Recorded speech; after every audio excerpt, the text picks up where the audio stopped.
여러분 안녕하십니까, 백운기입니다. 벌써 고향집 도착하신 분도 많이 계시겠지요. 코로나 때문에 명절에도 온 가족이 한데 모이지 못한 게 한참 됐는데 참 오랜만에 명절 같은 명절을 맞게 됐습니다. 오랜만에 만남이고 또 짧을 수밖에 없는 만남이니까요. 좋은 말만, 어른은 어른대로, 어린 사람들은 어린대로 좋은 말만 나누고 오시길 바랍니다. KBC 여의도 광역방송센터에서 보내드리는 백운계 시사 1번지 잠시 후에 출발합니다. 오늘 함께 하실 네 분 패널 소개하겠습니다. 박진영 숙명여대 개건교수, 배종찬 인사이트 K소장, 장윤선 정치전문기자, 강성만 국민의힘 금천갑 당협위원장 나오셨습니다. 어서 오십시오. 안녕하세요. 네, 안녕하십니까. 이제 추석 연휴가 시작이 됐는데요. 고향 가는 길에 듣고 계신 분들이 많이 있습니다. 보랭몰님 출첵합니다. 출석 체크한다 이 말씀이죠. 고속도로 차들 엄청 많아요. 새벽 5시에 출발했는데 이제 천안 조금 지났어요. 아유. 힘들겠다. 새벽 5시 지금 몇 시예요? 11시인데 아직 천안이면은 아직 반도 안 왔는데 그나마 시사 1번지가 있어서 버틸 수 있을 것 같아요. 오늘도 잘 듣겠습니다. 배 수장님. 네. 즐겁게 좀 해주세요 오늘. 네네. 그리고 특히 이제 지루하신데. 저도 고향이 하도 멀어서 이제 어디예요? 명절 때 되면 경남 마산이거든요. 어. 근데 항상 이 천안이 고비입니다. 화장실에 가고 싶어요. 아. 휴게소를 들어갈 수 없기 때문에 오늘도 많은 분들이 야쿠르트 통과 또 용적에 따라서 생수통이 필요하지 않을까. 야쿠르트? 네. 그 조그만 거 아니에요? 네, 네. 아, 애기 데리고 갈 때? 그렇죠. 아, 예, 네. 예. 호철강님 반갑습니다. 여행 가는 중에 차분하게 지켜볼게요. 네, 이렇게 또 가시는 길에 함께 하시면 저희가 더욱 감사하지요. 이번 추석이요. 이은주님 글 보내주셨는데 2060년에나 다시 볼 수 있는 특별한 달이라고 합니다. 올 한가위 보름달이 2060년 100년 만에 가장 둥그런 보름달이라고 그렇게 그냥 기사가 슈퍼문이구나. 네. 예. 그러니까 크기도 그렇지만 이 둥글기가 좀 다르잖아요. 네. 그런데 올해 추석 때 뜨는 보름달이 100년 만에 가장 둥그런 보름달이라고 하던데 내일 저녁이 제일 큰 보름달이죠. 네. 한번 좀 잘 한번 봅시다. 이번 보름달은 백운기네요. 아야. 와. 엥. 강성만 위원장님은 고향이 목포죠. 네, 목포입니다. 이번에 내려가시나요? 이제 부모님들이 다 돌아가셔서 네. 미리 성묘도 하고 왔고요. 네. 네. 옛날에 참 오래전에 막 15시간, 18시간 걸려서 가던 그런 추억이 생각나네요. 아까 저는요 한 번은 내려가는데 예. 너무 막혀가지고 예. 온양에 하룻밤 자고 그 다음 날 새벽에 간 기억도 예. 있습니다. 예. 요즘에는 그나마 좀 나아졌다고 하지만 그동안 몇 년 동안 또 우리가 못 갔잖아요. 네. 예. 코로나 때문에 가족들 참. 못 만나고 그랬는데 이번 추석 명절에는 좀 다들 만나서 좋은 얘기 많이 나누시면 좋겠습니다. 이런 명절에 특별히 이제 우리들이 좀 생각이 나고 또 생각을 해야 될 분들이 좀 있는데 먼저 이번 태풍 때문에 큰 피해를 입으신 분들 네. 포항이 제일 심했고 또 경남 지역, 경북 지역 피해가 컸는데 그런데 장윤성 기자 네. 그게 좀 요즘에 화제가 되던데 포항에 윤석열 대통령이 이렇게 내려갔는데 오른쪽에 대통령 네. 이렇게 붙였다고 그러던데 그러니까 뭘까요?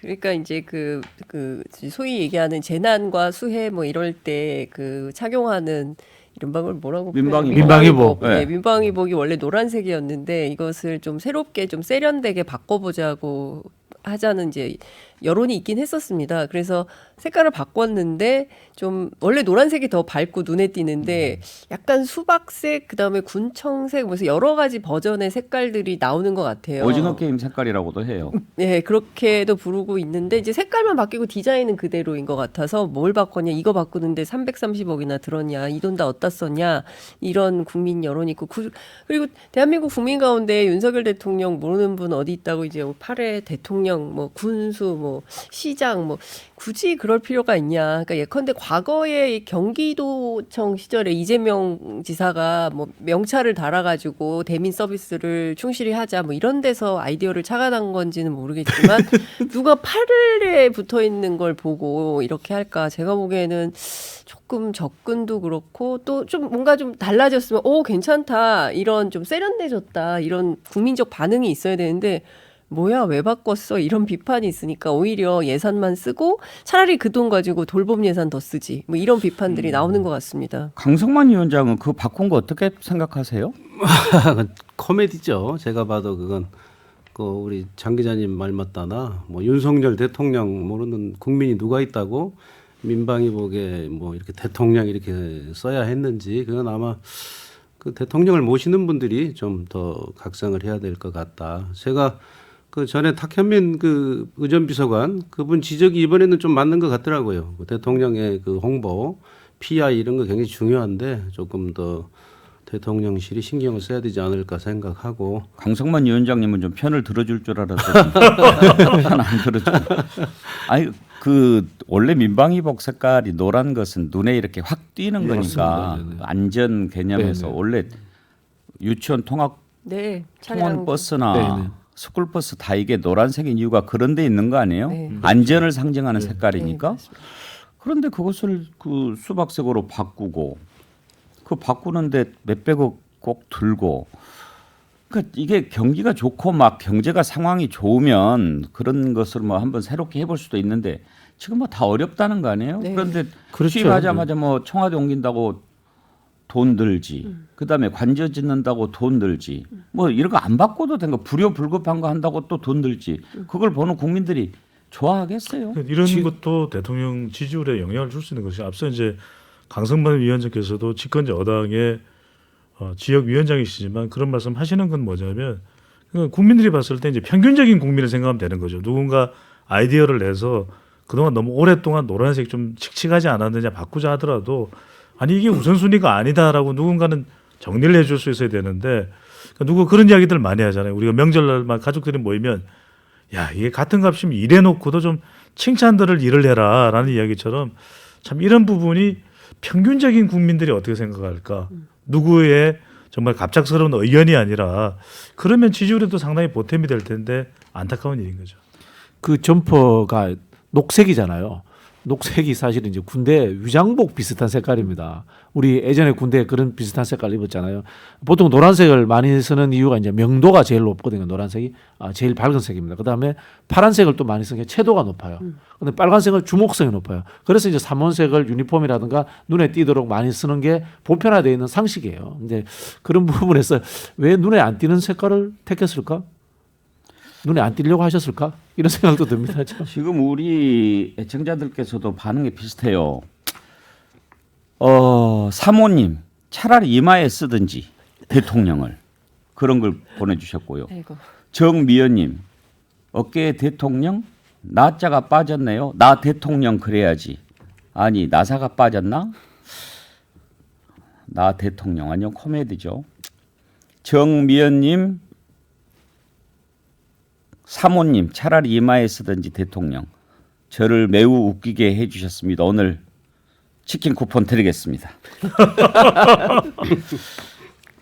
오늘은 추석 연휴가 시작되는 날이니까요. 중간중간에 저를 재미있게 해주신 분들은 막 드리겠습니다. 댁에 가셔가지고 치킨 맛있게 드십시오. 이런 부분들은 좀 아쉬워요. 네, 그럼요. 그래서 오늘 뭐 이제 지지율도 소개를 해드리겠습니다만 계속해서 지지부진하고 원래 이제 임기 첫 해의 명절날은 대체로 이제 대통령에 대해서 훈훈한 덕담이 나오기 마련인데 지금 현재 상황은 사법 대전쟁이고 또 우리가 뭐 악마는 디테일에 있다 또 이런 이야기를 천사도 디테일에 있다 이런 이야기를 하는데 참 이런 세부적인 부분들 대통령에 대해서 그래도 이번에 포항 참사가 재난이 일어난 부분에 대한 대응만큼은 그래도 뭐 마땅히 해야 될 일을 했다라고는 하지만 좋은 평가가 나오는 상황에서 애꿎은 이런 민방위복 잘못해서 오히려 좋은 평가를 못 받는 것은 꼭 좀 되짚고 넘어가야 될 부분인 거죠. 코인옥수님은요. 대통령이 얼마나 자기 직분을 망각하면 이름표를 붙여주겠습니까? 뭐 이런 의견도 주셨는데 아유. 자, 이건 참 아쉬운 부분이고요. 또 한 가지 이건 아쉽다기보담도 약간 좀 화도 나고 그러는 건데요. 우리가 명절에 이재민들 생각해 봐야 되고 또 한 생각해 봐야 될 분들이 이제 이산가족 아닙니까? 네.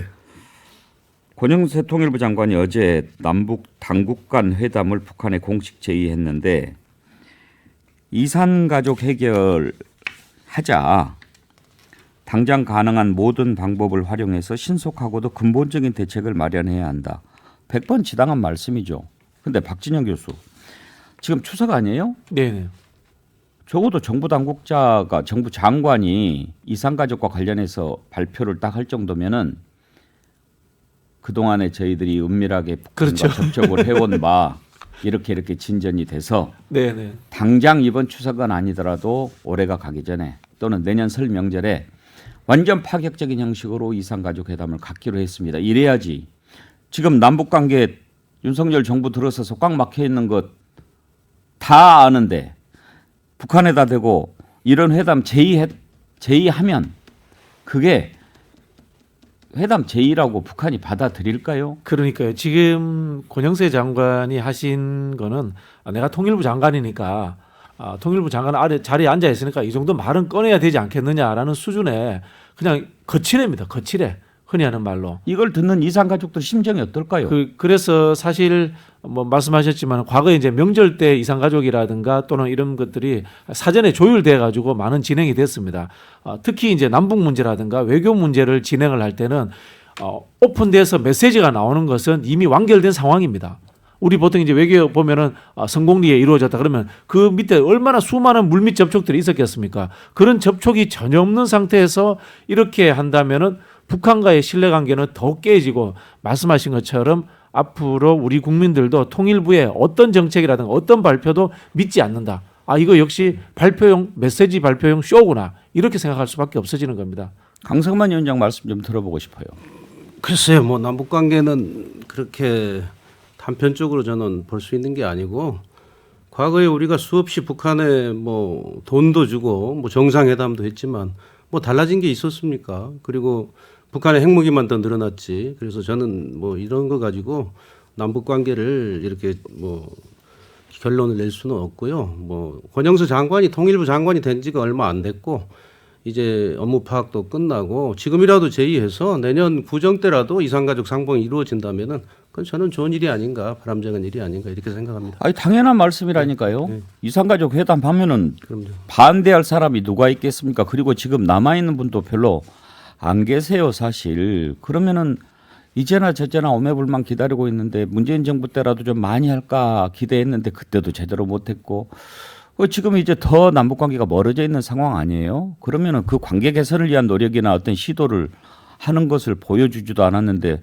느닷없이 회담하자, 이산가족 회담 필요하다라고 하면 그 진정성이 느껴지냐 이 말이에요. 그렇죠. 이산가족 실태 조사를 해보면 저도 여러 차례 이산가족 관련된 조사를 해보면은 연령이 정말 고령입니다. 초고령이기 때문에 점점 북한에 이산가족이 있는 분들이 이제 돌아가시는 그런 단계거든요. 정말 안타깝습니다. 실제로는 이제는 건강상 허락되지 않아서 건강산이 됐든 판문점이 됐든 이산가족이 성사된다 그러더라도 상봉이 성사된다 그러도 응하기가 매우 어렵거든요. 그러니까 이거는 특단의 대책이 마련돼야 됩니다. 그런데 그런 실태 조사도 분명히 있었을 텐데 지금 담대한 구상을 대북 정책이 기조로 이야기하고 옆에 이제 강성만 위원장님 때도 저 여쭈고 싶은데 담대한 구성이라는 게 과연 담대한이 무슨 의미일까?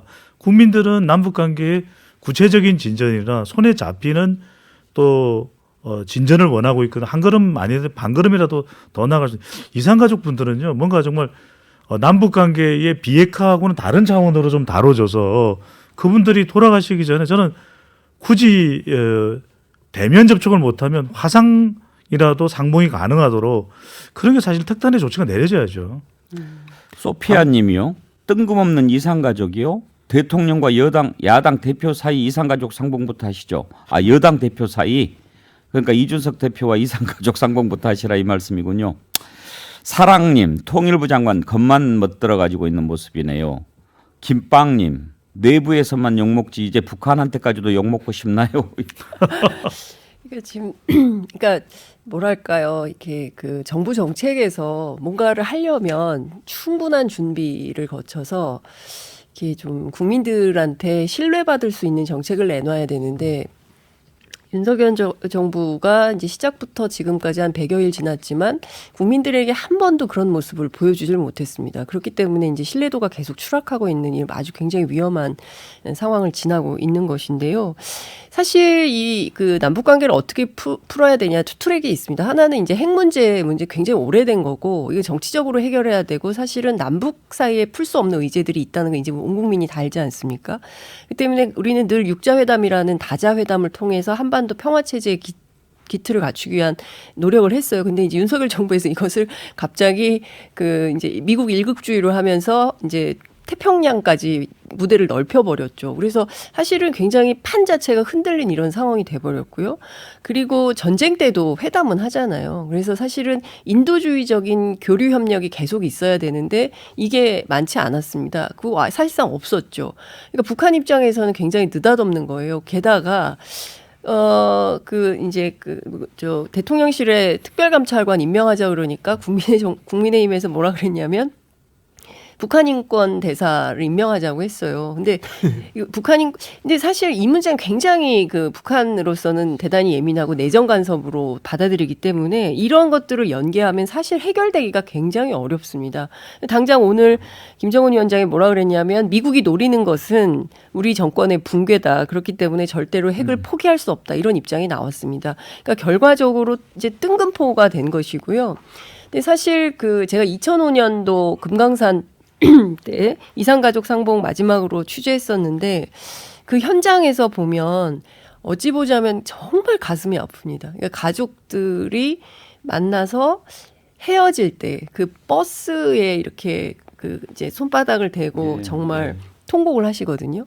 제가 보기에는 어찌 보면 외국 기자들은 그런 걸 또 어떤 측면에서는 되게 잔인하다고 생각합니다. 이제 이렇게 상시적으로 만날 수 있도록 하자 이런 얘기는 좋은데 그동안의 정책 과정 속에서 노무현 정부 때 굉장히 노력을 많이 했습니다. 그래서 화상상봉도 제도로 만들려고 했지만 지금은 다 없어졌어요. 개성에 남북협력사무소도 없어졌습니다. 그러니까 사실 우리가 할 수 있는 개성이나 금강산이나 이런 기틀이 다 무너진 상황이기 때문에 그야말로 담대한 구상을 하려면 처음부터 다시 시작해야 되는 상황이어서 그 길은 매우 험난하다 이런 말씀 드리고 싶습니다. 제가 한 말씀 드리면은요, 이 민주당 정권의 남북 관계의 결과가 뭐죠? 판문점의 남북 연락사무소 폭파예요. 그때 이미 남북 관계는 깨진 거예요. 이걸 다시 복원하기 위한 과정으로 보셔야 되고, 또 어쨌든 또 윤석열 정부는 대북한 정책의 기조가 좀 다르기 때문에 한미 동맹을 복원해서 굳건히한 상태에서 북한의 비핵화 문제와 그런 어떤 이 평화적인 문제를 풀어가겠다는 이런 기조가 다르기 때문에 그렇게 한쪽으로 일방적으로 볼 수 있는 사항은 저는 아니라고 분명히 생각합니다. 예, 아니 노력을 해야죠. 그런데 지금 윤석열 정부의 대북 기조가 누가 봐도 지금 일단은 지금 강경 기조 아닙니까? 그런데 이런 것을 제의하는 것이 대국민용이라 하더라도 뭔가 좀 노력을 하면서 제의를 해야 진실성이 있고 진정성이 있는 것이지 뜬금없이 그 기조는 그대로 유지한 채 뭐 이러이러한 노력을 했다 이런 말 한마디 없이 만나자고 제의하면 그게 과연 얼마나 글쎄 무슨 노력이 있었는지도 모르죠. 근데 지금 보면 이제 기조는 비핵 개방 3천인 거예요. 이명박 정부 때 했던. 그러니까 이를테면은 안보 주면 경제 안보 줘라 그러면 우리가 경제 주겠다 이런 기조거든요. 근데 너무 잘 알아요. 북한 당국에서는 그렇게 해서는 안 된다는 거를. 그리고 또 하나는 저는 어쨌든 이산가족 상봉하려면 또 예산도 있어야 되잖아요. 근데 윤석열 정부에서 교류 예산 10% 깎았습니다. 그러니까 저는 좀 이게 앞뒤가 안 맞는 거죠. 그러니까 정말 진정성이 있는 정책을 하고 있는 것인가에 대해서 국민들이 자꾸 귀를 의심하게 되는 이런 상황이 되는 겁니다. 이명박 정부는 그렇게 하면서도 사실은 중국에서 북한과 비밀리에 접촉도 하고 나름대로 다양한 노력들을 했습니다. 물밑에서 했는데 이 정부는 전혀 하지 않으니까 이제 시중에 이제 담대한 구상을 담 옆에서 봉창 두드리는 구상이다. 뭐 이런 이야기를 하는 거예요. 물밑에서 뭔가 있을지도 모르겠다 이런 말씀 강승만 위원장 하셨는데 한번 그렇게 됐기를 바라봅니다. 근데 북한 반응이 어떨지 궁금하네요. 근데 북한도 아무리 좀 화가 나도 그렇지 엄연한 대한민국의 대통령한테 쓰는 표현하고는 참 그렇죠. 예. 고약해요. 그렇죠. 지금 국내 또 남북 관계 정치판 다 마찬가지입니다. 갈 때까지 가보자는 식이 되고 있는 건데 물론 뭐 윤석열 정부에서도 대북 정책이 참 쉽지는 않을 겁니다. 그럼에도 불구하고 국민들은 일단 전쟁보다는 평화거든요. 이게 이제 얼마만큼 구체적인 대안을 가지고 남북 관계를 이어 나가느냐가 이제 중요한 거겠죠. 추석 명절이라 좀 좋은 얘기만 하려고 그랬는데 이런 얘기들은 조금 좋은 얘기하기가 쉽지 않습니다. 김영실님, 강성만 위원장님 노력이 실패했다고 해서 강대강으로 갑니까? 자식 키우는 것도 그렇게 안 합니다. 이런 의견 주셨네요. 그래서 이제 그것은 이제 그분의 생각인데요. 우리가 북한의 핵무기를 인정을 하고 교류를 하자 뭐 이런 주장도 있을 수 있겠지만 그러면 언젠가는요. 북한이 핵무기 가지고 위협하면은 우리는 모든 거 다 줘야 됩니다. 이런 평화를 원할 것이냐. 우리도 힘을 가지고 북한이 우리를 함부로 할 수 없는 그런 대비를 한 다음에 서로 대화하는 평화를 원할 것이냐 이런 생각의 차이기 때문에 저는 뭐 다 존중합니다 나름대로 그분들. 예. 자, 1부는 좀 웃고 마칩시다. 장성철 소장님이 또 글을 보내주셨는데 백운기님 현빈 닮았어요. 와. 와. 네, 장성철 소장님 치킨 쿠폰 안 드립니다. 안 드려요. 안 드려요? 네. 차도리님, 장 소장님 그건 좀 크크. 차도리님 치킨 쿠폰 드리겠습니다. 네. 와. 백운기의 시사 1번지는 진실을 추구합니다. 와. 네. 아니, 진실인데. 장성철 소장, 정론직필을 해주세요. 배종찬 소장님 치킨 쿠폰 안 드립니다. 여론조사 오늘을 갤럽은 쉰다면서요? 네, 그렇습니다. 이제 빨간 날은 쉬는 게 이제 갤럽의 근로 기준인데. 아, 그런가요? 그래서 오늘 이제 발표일인데 조사한 걸 발표하는데 오늘 이제 공휴일이기 때문에 발표하지는 않고요. 다음 주에 이제 발표가 될 예정인데 그렇게 되면 이제 갤럽도 화수목 조사니까 다음 주에 이제 발표가 될 겁니다. 예. MBS 조사가 이번 주 월요일부터 수요일까지 있었습니다. MBS가 자체 조사로 K스테 코리아 리서치 인터내셔널, 엠브레인 퍼블릭, 한국 리서치 4개사가 실시한 조사인데 오늘 소개해드린 모든 조사는 중앙선거론조사 심의위원회 홈페이지에서 확인 가능합니다. 윤석열 대통령 국정수행에 대해서 어떻게 평가하는지 물어봤는데요. 잘하고 있다는 긍정평가 32%로 2주 전 격주로 실시합니다. 2주 전 조사와 똑같았습니다. 아, 부정평가는 59%로 직전 조사보다는 4%포인트 내려왔는데 네. 오늘 주목해야 될 포인트는 이 부분입니다. 매우 잘하고 있다 9%, 매우 잘못하고 있다 36%. 그러니까 대체로 잘하는 편, 대체로 못하는 편은 비슷합니다. 근데 매우 잘한다는 9, 매우 잘못한다는 36, 4배 차이가 납니다. 예. 그러면은 지금 긍정 평가는 2주 전과 똑같고 예. 부정 평가는 조금 내려왔다라고 네. 하는 건데 뭐 아주 잘못하고 있다가 좀 높은 편이라고 하지만 네. 그래도 부정 평가가 좀 내려온 이유가 있을 거 아닙니까? 어떻게 그렇습니다. 보십니까? 이게 대체적으로 부정평가가 조금 내려온 이유는 우리가 부정이 내려온다는 것은 중도층에 좀 변화가 있다고 봐야 되는 것이거든요. 왜냐하면 더불어민주당이나 진보층에서 윤석열 대통령을 두둔할 리는 없지 않겠습니까? 상식적으로 합리적으로. 그렇다면 중도층의 변화가 실제로 있었습니다. 중도층은 조금 이제 부정평가가 내려왔는데 전쟁 상황으로 봐야 되겠죠. 이게 월화수 조사니까 지금 이재명 대표 소환, 윤석열 대통령 고발, 김건희 여사 특검법 발의 이런 일련의 과정에서 진영 간 더 뭉치는 결과. 그러니까 이들이 일단 대통령 지지까지로는 안 돌아왔지만 부정평가에서는 한 걸음 물러선 중도 보수의 성격이 있다. 이렇게 평가할 수 있는데 지금 김건희 여사와 관련해서는 대통령의 지지 기반, 윤석열 대통령의 지지 기반은 대륙주거든요. 그러니까 문재인 전 대통령은 호사화, 호남 40대 화이트 칼라. 윤석열 대통령은 대륙주, 대구 경북 박진영, 대구 경북 그다음에 60대 가정주부층인데 지금 주부층에서 보석 문제가 논란되고 있습니다. 아, 보석 문제. 네, 여론조사까지 살펴봤습니다. 전하는 말씀 듣고 2부에서 이어가겠습니다. 안전운전하고 계세요.